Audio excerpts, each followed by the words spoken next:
Сәлеметсіздер ме, құрметті көрермендер? Мен сіздермен бүгін ерекше салаттың рецептімен бөліскім келіп отыр. Ол жылқының қарнынан жасалатын салат. Ол үшін бізге керегі жылқының 300-400 грамм 1,5-2 сағат піскен, дайын піскен қарны, және сәбіз, қызыл пияз, 2 дана қияр, үйде бар бұрышыңыз, қызыл пол көрке болсын, тәтті болсын, бәрібір, және чеснок, үйде бар көкшөптеріңіз, соевый соус, қара бұрыш, қызыл бұрыш, кристаллики және тұз керек. Ал енді ондай болса, бастайық, бірге жасап көрейік. Бұл жуылған, жақсылап жуылған, жақсылап піскен қарынның иісі болмайды, дәмі де болмайды. Сол үшін жақсылап жуылған дұрыс. Ал енді сәбізді теркадан өткіземіз. Корейский терка болу керек.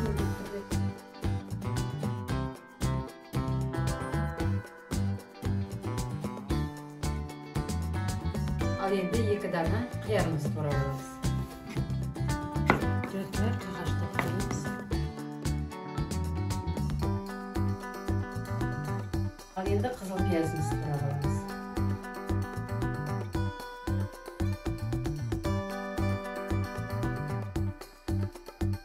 Жатырай ашы бұрыштарымызды турап аламыз. Тоже солонка.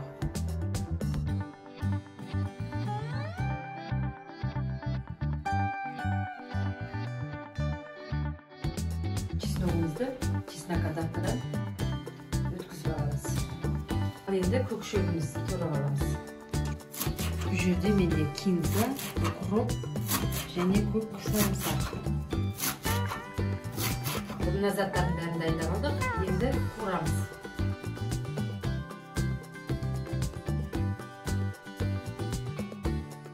Ал енді қызып тұрған табамызға 150 граммдай сұйық май құямыз.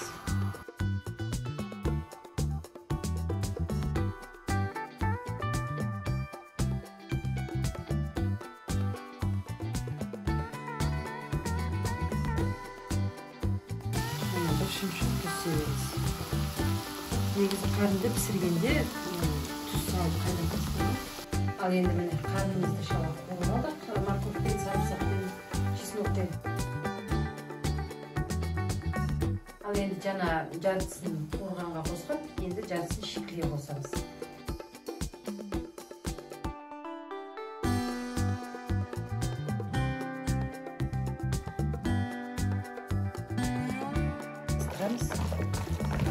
Кішкене ыстық салатқа көкөністеріміз пісу керек. Енді осыған тұзымызды саламыз. Жаңағы 1 чай қасық кристаллигімізді саламыз. 1 чай қасық қара бұрышымызды саламыз. Бұл аш салат болады. Және қызыл бұрышымызды саламыз. 1 қасық чай қасық. Және көз мөлшерімізге қарай соевый соус қоямыз.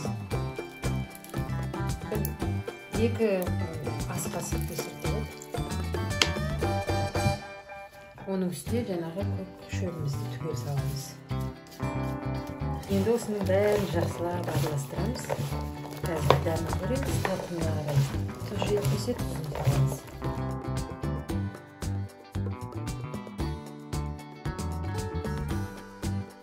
Ал міне салатымыз дайын болды.